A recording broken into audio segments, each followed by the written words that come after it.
So Hashmap is one of the most common interview topics, but most people explain it in a way that sounds memorized.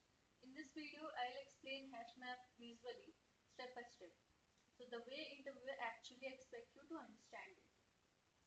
So suppose I give you a key and a value and you want to store it inside a Hashmap. Hashmap works on the principle of hashing, but internally it uses a structure called table, which is basically an array of buckets. So here I have drawn uh, for you. So here you can see like buckets start from index 0 and the bucket size is from 0 to 15. So basically total number of nodes will be 16. You can imagine hashmap like this. It is an array having fixed locations and each location is a bucket. Here, each and every locations are bucket and each bucket is internally a linked list. So instead of searching the whole array, we first decide which bucket. So our key value pair should go into. So as we already know, like hashmap stores data into key value pairs. So now suppose here I tell you the concept like how hashing works. So hashmap works on the concept of hashing. So here the key is 10 and here we have hash function. Now hash function what is does it like it takes the key and it returns key mod index. So here the size is 5, so index size is 5. So here the key is 10 mod 5, it will give 0. It will give you a 0. Similarly 15 mod 5 will also give 0. So here we'll talk more in depth about this concept. This is called hash collision, like we'll discuss this later. And suppose I give you value 25. Similarly, you can try to solve this. Hashmap cannot directly put this key into the array. First, we need to convert this key into a number that will be inside this bucket. Now, so what hashmap does is hashing. Using the key, it calculates the hash value. Okay, but for simplicity, assume the logic is hash code. So suppose logic is hash code equal to key mod index. Now, so this value tells us that our data should go in this bucket.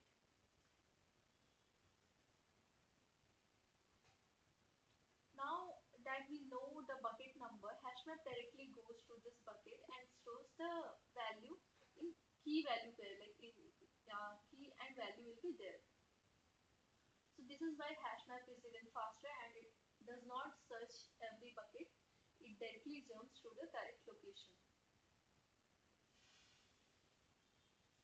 So now here hash collision will have a example.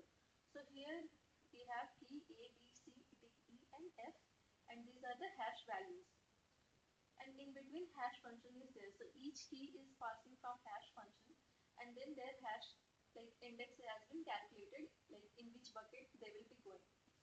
So here A went to hash 2, B went to hash 3, C went to hash 4. Similarly, D went to hash 5 and E also went to hash 5.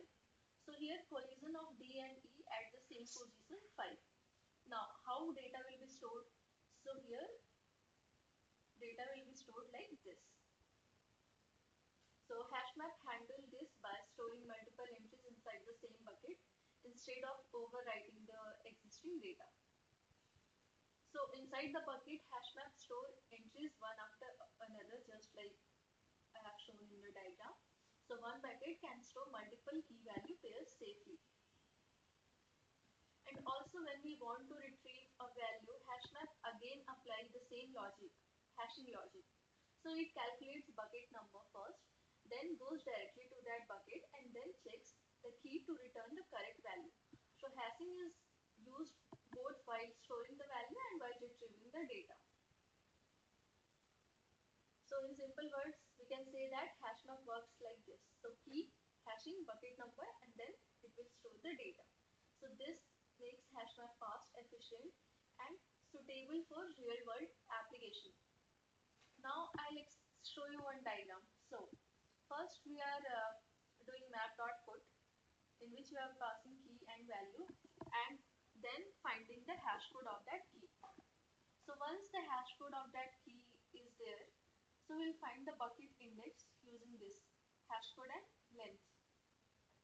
Using this formula, once we found the bucket index, now we'll check whether there is any hash collision or not. As I already explained what is hash collision. So if there is hash collision, it will check whether the key is already present or not.